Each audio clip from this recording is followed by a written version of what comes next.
Hello and welcome to Dragnet live from otrgold.com. I'm your host, Austin Bach, and if this is your first stream, we're here every Monday, Wednesday, and Friday at 9 a.m. Pacific, listening to Dragnet until we've listened to all 310 episodes currently available. One second.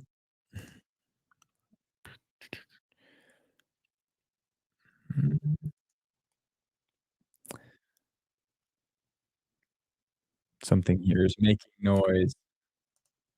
I need to identify it. Found it. Okay, we can go forward. Um, like I said, today we're going to be listening to episode 18. The title is Tom Laval, Truck Hijacker. This episode originally aired on October 1st, 1949. I believe that's a Saturday. And since the last episode of Dragnet was aired, uh, there was a groundbreaking ceremony for the Hollywood sign in Los Angeles. They were replacing the Hollywood land sign and replacing it with just Hollywood.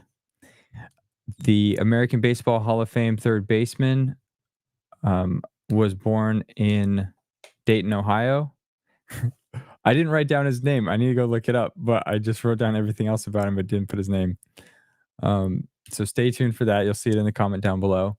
The series My Friend Irma premiered. It's the first of 16 films starring Dean Martin and Jerry Lewis.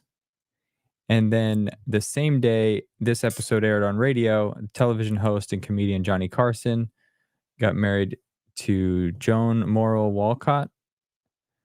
They were both 23 at the time. Cool. So we had a great stream on Monday. We hung around and talked about different things at the end. Um, I'm excited to see the conversation today. If you're joining, um, if if again this is your first time you see these comments on the stream, to participate in the conversation, you need to be watching from the OTR Gold YouTube channel. If you're watching anywhere else, there'll be a link to that channel in the description. So please click on that. Go over to OTR Gold and then join in here in the chat. I ask that when you join, you tell me where you're tuning in from, if you're comfortable sharing that. Um, Joshua always, in true Dragnet fashion, always gives us the weather report, the time and weather report. Looks like he works in finance or finance, depending on how you say it and where you say it or where you live, I guess. Um, he's taking lunch break today. Well, thank you, Joshua, for being here. Life with Roscoe, 73. Um, he's normally tuning in from Pennsylvania, so we'll see if that's different today. Nell from San Antonio, thank you. Hot and dry. It's been dumping rain over here recently. But and I'm from Seattle. For those that don't know, I mention that on almost every stream. But it's beautiful day outside right now. I know I am wearing a down jacket. That's just because I keep my house relatively cool, and I'm sensitive to cold. It seems like so, but it's always unzipped. I have a t-shirt on underneath this. It's a little too warm right now for it, but it's comfortable. Thomas from the UK. Goal is a 2-hour stream. Well, I think we'll probably get there, but we got to maybe have more than one program. Um, but great. Thank you all for being here. Our numbers continue to grow. I think last week we had 20 something, 20 people concurrently watching, and that was great. So please continue to like, comment, subscribe, share, and all of those things help boost the content on YouTube and help us find fellow fans of old time radio. Um, cool. So again, this episode originally aired October 1st, 1949, and it's episode 18 in the series. Give me a second. I'll share my screen and we'll get started.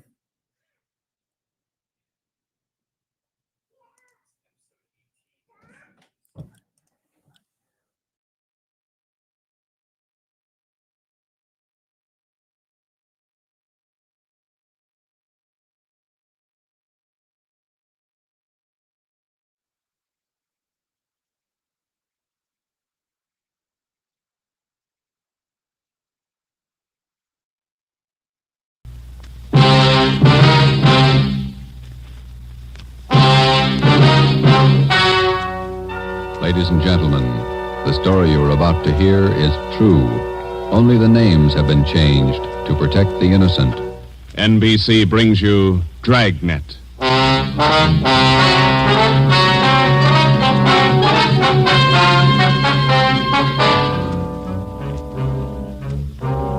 You're a detective sergeant.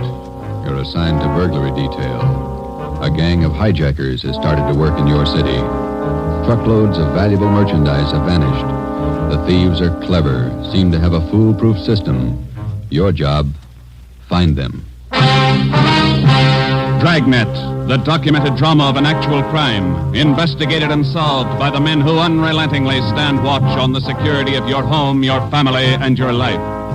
For the next 30 minutes, in cooperation with the Los Angeles Police Department, you will travel step by step on the side of the law through an actual case from official police files. From beginning to end, from crime to punishment, Dragnet is the story of your police force in action. It was Thursday, March 6th. It was windy in Los Angeles. We were working the night watch out of burglary detail. My partner's Ben Romero. The boss is Ed Backstrand, chief of detectives. My name's Friday. I was on the way back from the record bureau, and it was 5:35 a.m. when I got to room 2A. Interrogation room. Read this to him, Ben. Yeah. 2,600 dozen nylon stockings, 45 bolts of silk, 58 cases imported perfume. Where are you dumping this stuff, Laval? That's what we want to know. I told you the truth. I have nothing to do with it. I don't know anything about it. What was this stolen waybill doing in the cab of your truck? How many times do I have to tell you? I don't know. Your fingerprints are all over it. You must have carried it there. I didn't carry it there. Somebody's out to frame me. How many in the hijack gang, Laval? I'm not in a hijack game. I told you I don't know. When are you going to let me go? Who's the head of the gang? I don't know any head of the gang. I want to get out of here. You're covering for somebody. I'm not covering for anybody. You take the rap for all this, you're going to have a beard down to your knees by the time you get out. I'm not taking any rap. Then let's have it. I'm tired. $42,000 worth. You know who took it. You know where it is. They could have disappeared anywhere on their way from the east to the 1,000 places. Nothing was missing from those shipments when they came in on the train. Everything was there when they were unloaded at the warehouse. Then I don't know. I don't know. Every dollar's worth was accounted for when it was loaded on the truck. Well, where is it now? I'm tired. We've been here all night. Let me read it for you again. 2,600 dozen nylon stockings, 45 bolts of silk, 58 cases imported perfume. And you're trying to tell us somebody hijacked all that from the trucks without you knowing it? The trucks were loaded at the warehouse. We went out to eat. We came back, got in the trucks, delivered the stuff, and that's all I know. And while you were out eating, the receipts for the load disappeared, too. Is that right, Laval? I don't know where the waybills are. The shipping clerk, that's his job. We talked to him. He says one of you could have taken the waybill. Well, then he's lying. I didn't take him. Then what was this waybill doing in the cab of your truck? I told you, I don't know. Somebody's trying to frame me. Why? I don't know. Somebody, I don't know why. Then you better come up with an answer, mister. Look, I'm tired. We've been here since 6 o'clock last night. We're all tired. Who are you covering for? What are you trying to build? Any of that coffee left, Ben? It's cold. That's all right. You want some, Laval? No.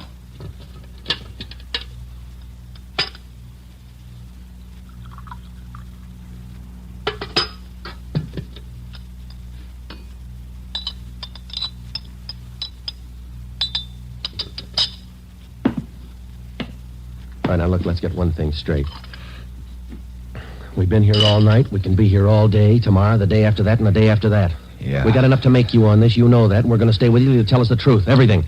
I've told you all I'm going to tell you. If we stay here for 6 months, you got it all. This your home phone, Hillside 8321. That's right, 8321. What time's your wife get up, Laval? What do you mean? Ben, get an outside line. Yeah. You're not going to call my home. It's Hillside 8321, Ben. Outside, please. Don't do that. Don't. Not my wife.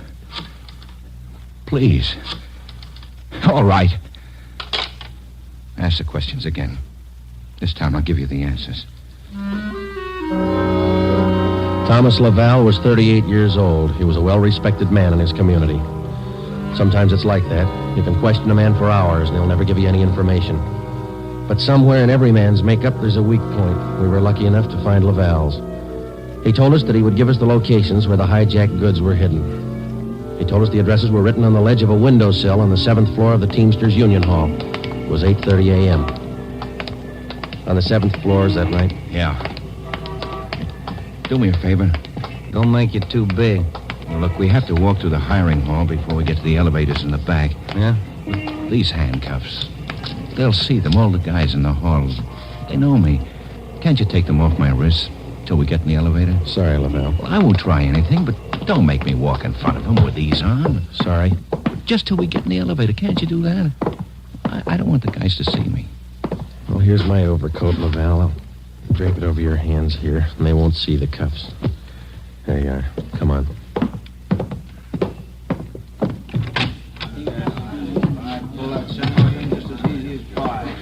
Hi, Tom. How are you? Hi. What's new, Tom? Not much. Oh, that was easy. Let's take the elevator. Yeah.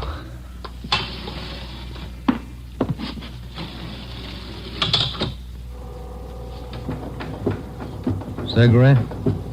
No, thanks. You? Yeah, okay. Thanks.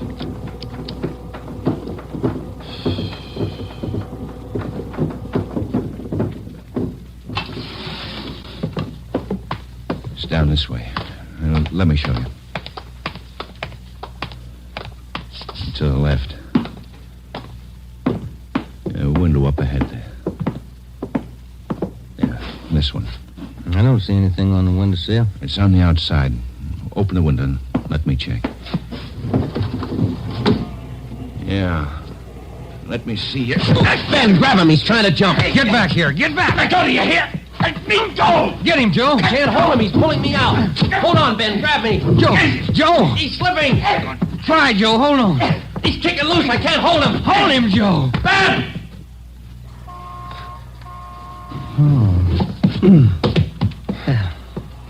I couldn't hold him. You almost went with him. Let's get downstairs. What happened? Call an ambulance. There's been an accident.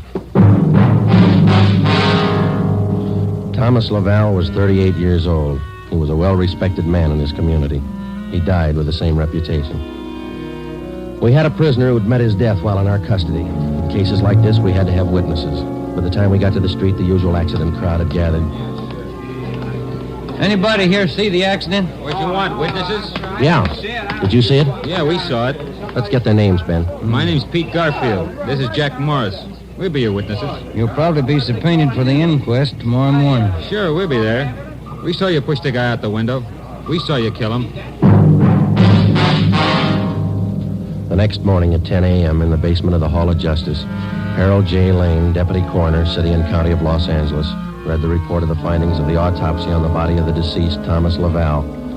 As is customary at a coroner's inquest, the identification witness was called to testify first. Elizabeth Laval, please. Raise your right hand. Do you solemnly swear that the testimony you're about to give to be the truth, the whole truth, and nothing but the truth, so help you God? Yes. Be seated. State your name. Elizabeth Laval, What is your address? 1216 East Camarillo Drive. What is your occupation? I'm a housewife. What is your relation to the deceased? His wife. Have you viewed the body of the deceased in this office? Yes. Who was the deceased? Husband. Thomas Laval. Is there anything further you wish to add? Thank you. Step down, please. Joseph Friday. Raise your right hand. Do you solemnly swear that the testimony you're about to give to be the truth, the whole truth, and nothing but the truth, so help you God? I do. Be seated. State your name. Joe Friday, What is your address? 4656 Collis Avenue. What is your occupation? I'm a police officer in and for the City of Los Angeles. Are you the investigating and arresting officer on this case? I am. Will you state briefly the facts relating to the death of the deceased? On the morning following the arrest by us of the deceased on suspicion of grand theft merchandise, He expressed a desire to assist us in the apprehension of suspects involved in these thefts and the recovery of property taken in them. Did he assist you? Well, he informed us that if we took him to the Teamsters Union Hall, that he'd be able to obtain addresses of the locations where the stolen property was cached. You then took him there. Yes, we did. What happened? When we arrived, he requested us to remove his handcuffs. We refused. The deceased then informed us that the addresses were written on a window ledge on the 7th floor. When we arrived at the window, under the pretense of searching for the addresses, he threw himself over the ledge. I grabbed his left leg to restrain him, but he kicked loose. Did you at any time have any idea that the deceased planned such action? I did not. What did you do then? We immediately went to the location of the body and had an ambulance dispatched. Do you have anything further to state? No, I have not. Are there any questions from the jury? That's all, Officer Friday. Step down. Peter Garfield. Raise your right hand. Yeah. Do you solemnly swear that the testimony you're about to give to be the truth, the whole truth, and nothing but the truth, so help you God? Yeah? Be seated. State your name. Pete Garfield. What is your address? 1654 North Pico. What is your occupation? Truck driver. Down at General Warehouse. Did you know the deceased? Yeah? How did you know him? I worked with him. And that cop's a liar, and so's his buddy sitting over there. Please confine the testimony of this inquest to facts. Were you present at the time the deceased met his death? I told you I was. And those two cops pushed Tom out of the window.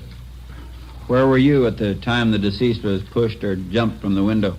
Jack and I just left the Union Hall. We were going out the front door when it happened. What attracted your attention? I heard him scream. When I looked up, Tom was falling. That cop was standing at the window watching him. Did you see the officer push him? Yes, I saw him. Did I understand you to say you were on the street outside the building at the time? Yeah.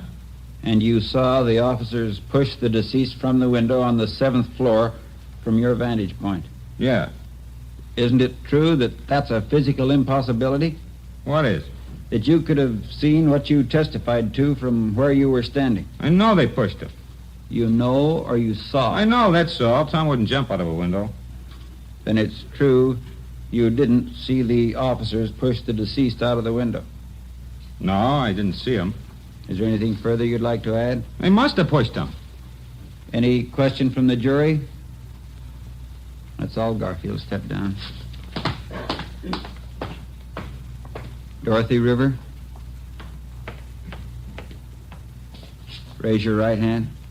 Yes, Do you solemnly swear that the testimony you're about to give to be the truth, the whole truth, and nothing but the truth, so help you God? I do. Be seated. State your name. Dorothy River, What is your address? 211 South Beverly Drive. And what is your occupation? I'm a stenographer at the Teamsters Union Hall. Were you present the morning the deceased met his death? I was. State where you were and what you were doing. I was in our office on the 7th floor doing some filing. Please state what you witnessed. The filing cabinet in our office is by the door. The office faces on the hallway, and the door happened to be open. I heard a commotion and looked out. I saw those two officers struggling with a man. Did you hear any conversation? Yes. I heard that officer there say, "Get back here, get back." The man outside the window yelled, "Let me go, let me go." This officer here, Officer Friday, said, "He's pulling me out. Hold on, Ben, grab me." How far from the window were you? I'd say about 15 feet. Do you have anything else to add? Yes. As the two policemen started downstairs, Officer Friday said to me, "Call an ambulance. There's been an accident." Thank you, Miss River. Those officers didn't push that man out the window. They were trying to hold him. After hearing additional witnesses, the coroner's jury retired at 11:57 a.m. 8 minutes later, they returned with their decision. The deceased met his death voluntarily and by his own actions. The homicide detail continued the investigation of Laval's death. A week went by. With homicide working one side, we hoped that they might turn up additional leads in the hijacking case. Nothing turned up. It seemed that with the death of Thomas Laval, our leads came to an abrupt stop. On Tuesday morning, March 16th at 9 a.m., we got a call from Chief of Detectives Ed Backstrand. Now, once more, what about the way bills on these shipments? You checked them? Everything we could. Talk to everybody that handled them. And talk to him some more. $42,000 in merchandise doesn't just disappear. Now, who's the last one to handle those way bills? The warehouse shipping clerk. The bills were signed and stamped. 2 hours after he filed them in his desk, they disappeared. What about the truck drivers? You checked them out? Talked to all of them. Nothing so far. Nothing was missing from those shipments until they left the warehouse. Is that right? Yeah. And somewhere in between the warehouse and the delivery points, $42,000 worth of goods disappeared. Somebody's got to be hijacking those loads. We know that, but how do we get to it? Maybe they're working alone. Maybe they're working with the truck drivers. It's one of the others. Got to be. We just hadn't lost Laval. Well, you lost him. That doesn't close the case. You got a suggestion? Yeah, I got a suggestion. Crack it.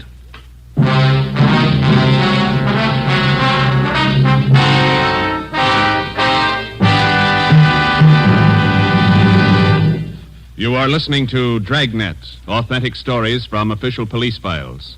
And now, an important announcement. Ladies and gentlemen, we are pleased to announce that starting next Thursday, October 6th, Dragnet will be brought to you by Fatima Cigarettes. We'd like to take this opportunity to thank you, the listener, for your excellent response to our efforts in bringing you these weekly authentic presentations of actual cases from official files. Your letters are the only indications we have that Dragnet is a source of your listening pleasure. We'd like to hear from all of you. Starting next Thursday, October 6th, over most of these same NBC stations, Dragnet will be heard weekly at 10:30 p.m. Eastern Standard Time, immediately following the Supper Club. Check your newspaper for local release time.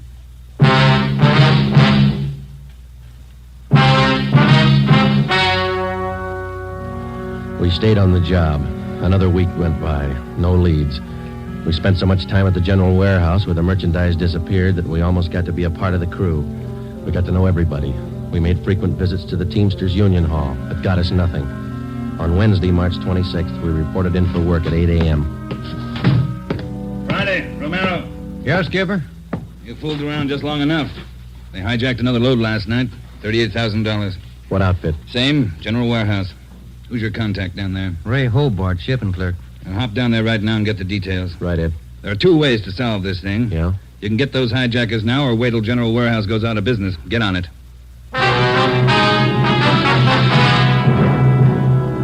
Hobart, who was the shipping clerk on duty last night? I was, working for Siggy, Siegelmeister. He's out with a cold. And you saw the stuff was loaded on the trucks and you checked the waybill. Yeah, as usual. Everything as usual. Checked the trucks out at 2 a.m., went back to the office, filed the waybills. You work a pretty heavy schedule, Hobart. You started at 2 a.m. and you're still on duty? It took the last 4 hours of Siggy's shift, at 2 a.m. to 6 a.m. He had a cold. I was back here at 10 this morning to start my own shift. When did you find out the waybills were missing on that shipment last night? Just before I went off. Maybe 5:30, 5:45. Well, how about the truck drivers who handled that load, Hobart? You got them? Let's see. I got it right here. Okay. Here you go, Sergeant. Jack Morris and Pete Garfield. Jack Morris and Pete Garfield were brought in for questioning. We double-checked with Homicide and found that their reports on Morris and Garfield tallied with ours. No previous records. Both men had been tailed for a reasonable length of time since their testimony at the Laval inquest. Their actions failed to implicate them. 4 days after the second hijacking, we got a tip from one of our informants down in the warehouse district. He told us that a man in a gray suit had been hanging around the coffee shop next to the Teamsters Union Hall. He was peddling nylon stockings, cheap. There had been other reports like this, which we had followed up, but none of them had paid off. Usually such leads didn't pay off, but we couldn't be sure. They had to be checked. At a few minutes before 5 that afternoon, we found the nylon salesman in the gray suit in the back booth of the coffee shop adjoining the Union Hall. Look, Maggie. Take a look. The finest. You can't do better. 51 gauge nylon. Look good, huh? Sure do, don't they, Joe? Yeah, they do. We've been looking for you, Mac. Some of the guys in the Union Hall said that you'd be around. Sure, I saw lots of these around the hall. Truck drivers, just like you, buying them like crazy. Good deal. Sure looks like it, man. How many pair can we have? Many as you want. 4 bits a pair, you name it. You got a couple of dozen for us? Couple of dozen? Mm-hmm. No, not on me, but I can get them. Many as you want. Well, we're kind of in a hurry. Can you get them for us fast? Couple of dozen. Better make it 3 dozen, huh, Joe? Yeah, if you want. 3 dozen. Can you get them now? Couple of hours I can get them. Same quality. Want to meet me here? Oh, I don't know. We wanted them for tonight. My wife's birthday, you know. Well, maybe an hour and a half. How's that? 3 dozen, meet you here. Oh, look, Mac, maybe we're both heading the same direction. Can't we go with you and pick up the nylon? Save time for all of us. No, I don't think so. No. Can't you wait? Hour and a half? How's that? Ever find a better buy? I'm sorry, Mac. I wish we had the time. Well, where do you have to go to pick up these nylons? Oh, way out. Sunset Boulevard near Fairfax. Can't you wait? I'll make it fast. Can't we pay you and then go out and pick them up ourselves? Huh? No. Don't work that way. No. Can't you wait here? I'll make it fast. We ought to be home now, Joe. Yeah, I'm sorry, mister. We'll have to skip it. Yeah, maybe we can pick up something on the way home, Ben. Candy or something. Wife likes candy. Now, look, fellas, I don't want to see you lose out on this deal. I'll meet you halfway. How you mean? Look, together we'll go out to Sunset and Fairfax, huh? Near the place. You wait there at the hamburger stand, and in 5 minutes I'll bring you the stuff, okay? Oh, I don't know. We're late already, but... All right, it's a deal. I'll call the wife and tell her we're going to be a little later. 3 dozen, is that right? 3 dozen are the best. You can't do better. All right, I'll be back in just a minute.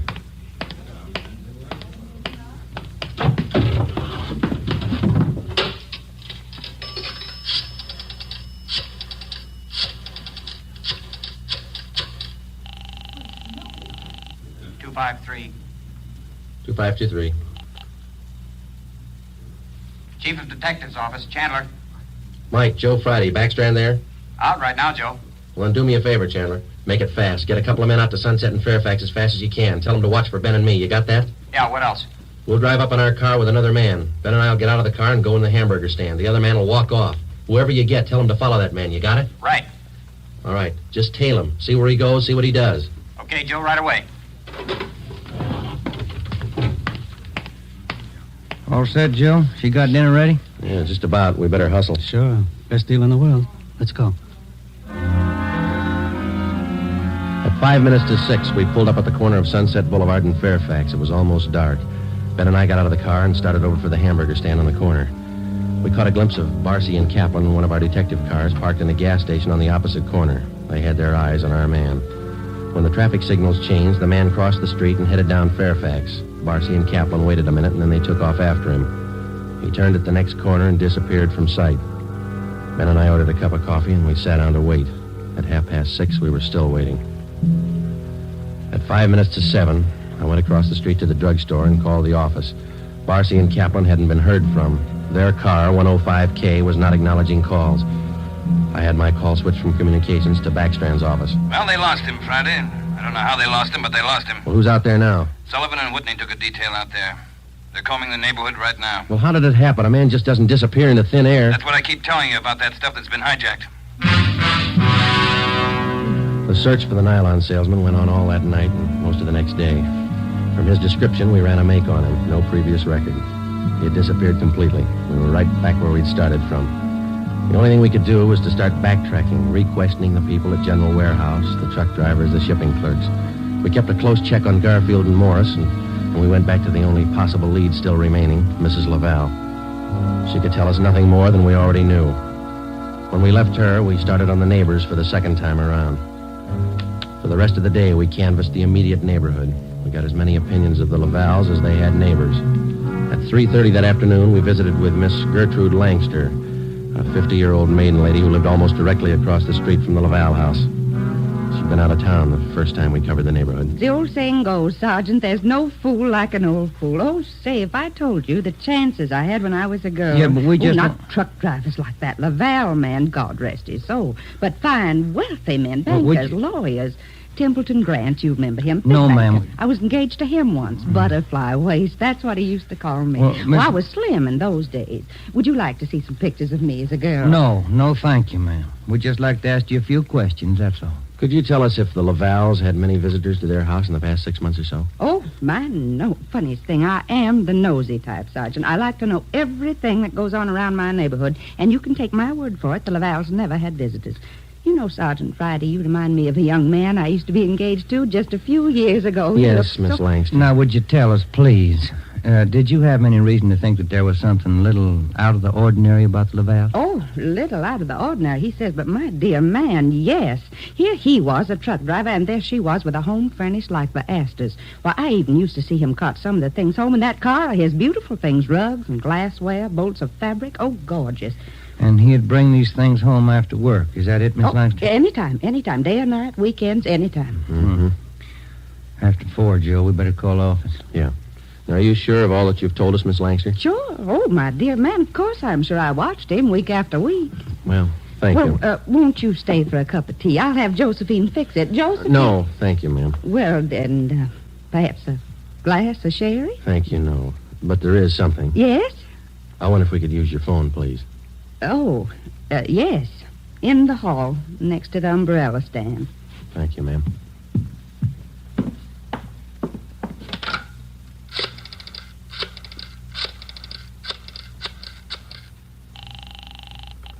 City Hall. 2523. 2523.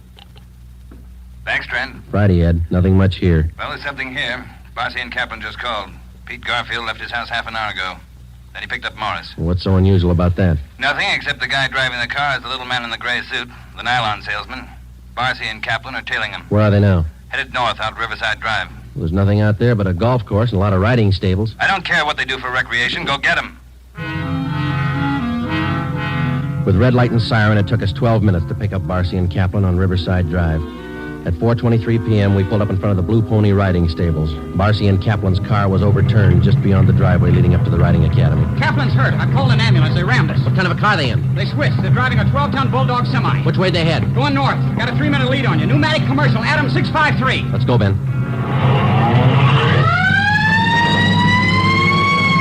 Can you see him, Joe? No, not yet. Watch that crossing. Up ahead, Joe. That's a semi. Can you read it? Wait a minute. Adam 653. That's them. Took a right on Lancashire. Don't lose them. They're pushing that semi too hard. Look at that trailer sway. They'll have to stay on Lancashire. They're going too fast to turn now. Traffic's closing in up ahead of them. They better not turn. That's what they're doing. Look at that trailer whip. They're going over. Into that storefront.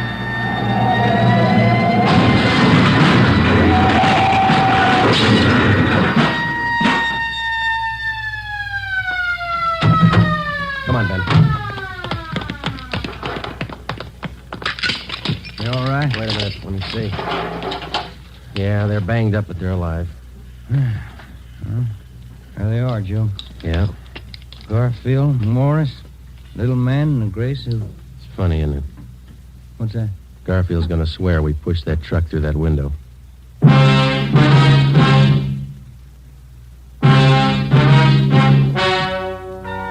The story you have just heard is true. Only the names were changed to protect the innocent. Peter Garfield, Jack Morris, and John Dolfo, the stocking salesman, were hospitalized and later brought to trial. They were convicted on charges of grand theft and received sentences as prescribed by law. They are now serving their terms in the state penitentiary. You have just heard the 18th in a new series of authentic cases from official files. Technical advice for Dragnet comes from the Office of Acting Chief of Police, W.A. Wharton, Los Angeles Police Department. Tonight's program is dedicated to motorcycle officer Elmer Forsman of the Fresno, California Police Department, who on the afternoon of October 6, 1946, gave his life so that yours might be more secure. Remember, starting next Thursday night, October 6th, Fatima Cigarettes invite you to listen to Dragnet immediately following the Supper Club. That's 10:30 p.m. Eastern Standard Time over most of these same NBC stations. Check your newspaper for local release time. Dragnet came to you from Los Angeles. Judy Canova joins the star lineup of Saturday shows tonight on NBC.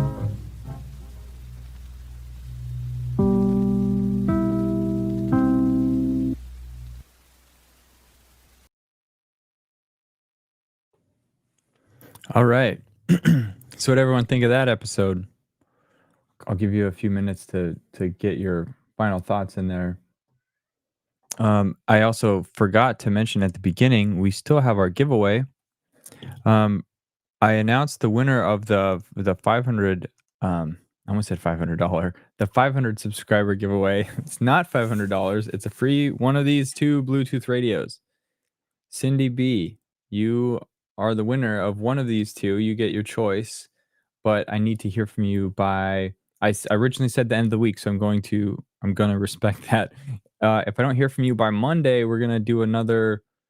I'm just gonna pick someone from the comments. So whoever tunes in there will say, I'll say like a word to put in the comments, and then by the next stream, so by Wednesday, anybody who's left that comment on there will be entered to win.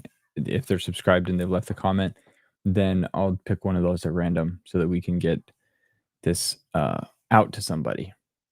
But anyway, whichever one Cindy picks, whether it's this cream or this mint green color, the other one will be given away when we hit 1,000 subscribers. So we're at like 660 right now. Hope to hit that soon. We've been growing at a what I consider a great pace, and I'm grateful for that. Grateful for the support of everyone here, for sharing and commenting, and just being involved. It's been fun to be a part of. But yeah, we got these 2 things to give away. So Cindy, please reach out and contact me.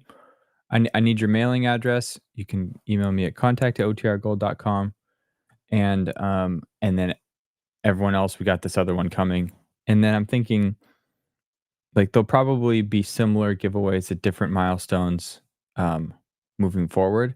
I actually found another radio that I think is really cool, another like Bluetooth radio that I want to give away, but I will reveal that after we have these 2, after I have winners of these 2 items. So I'll do that. Let's check the comments here.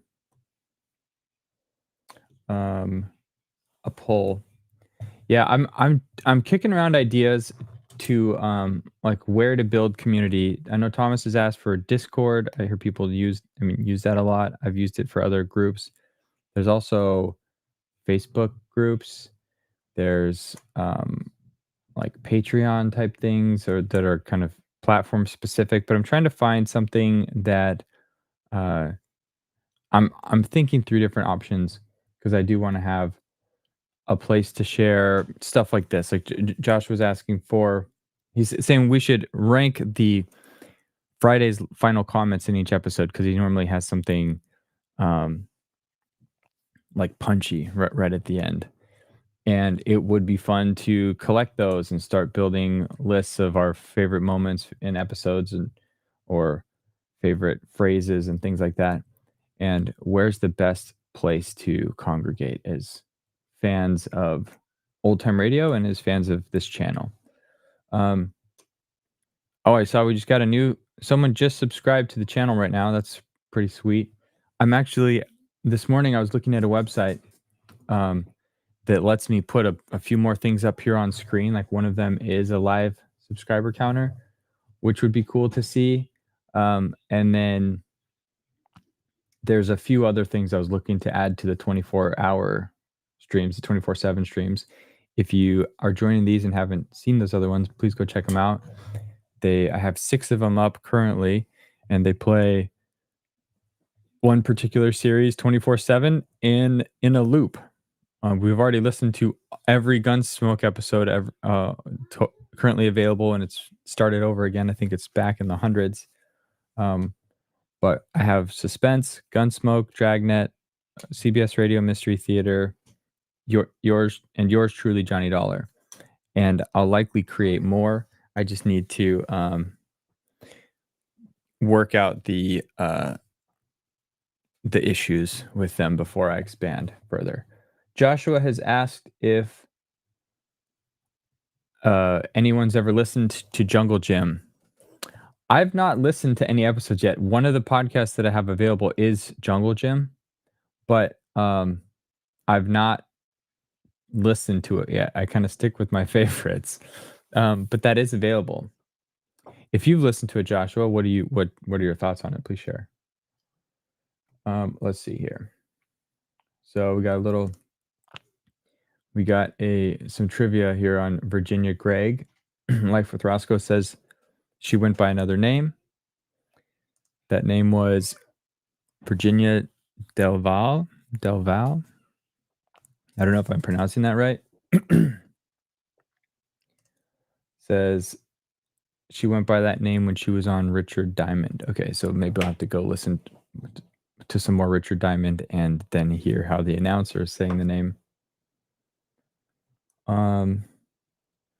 Regarding Jungle Gym, Joshua says he has heard it and he likes it. It's very fun Indiana Jones style adventuring. Well, that sounds a lot more interesting than Jungle Gym. So now that I know it's Indiana Jones style, I'll probably go download it and check it out.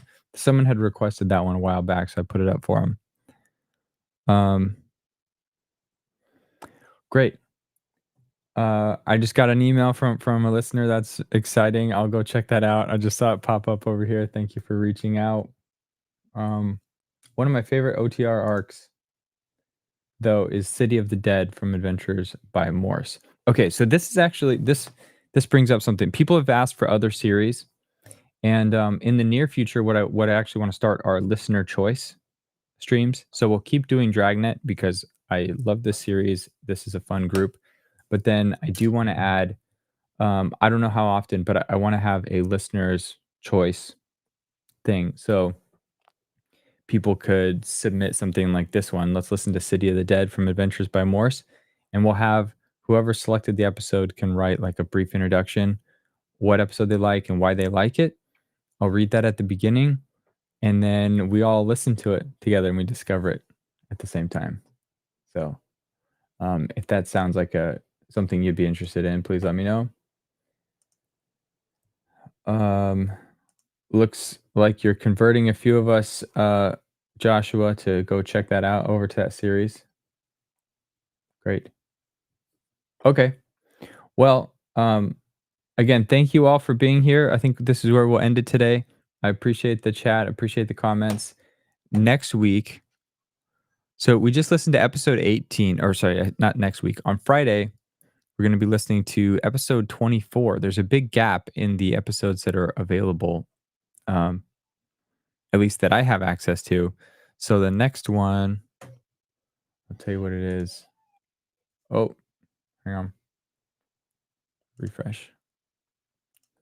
Next one's going to be episode 26. So we jump from episode 18 to episode 26. The title's Miss Reinard, the Mother-in-Law Murder. So stay tuned for that. I hope to see you here. And in the meantime, I'm going to be in the chats across those 24/7 streams. I try to chime in several times a day to just interact with the people that are there. Thank you all for being there. Nels is interested in that other stream. Great. That's exciting because I think it'll be fun.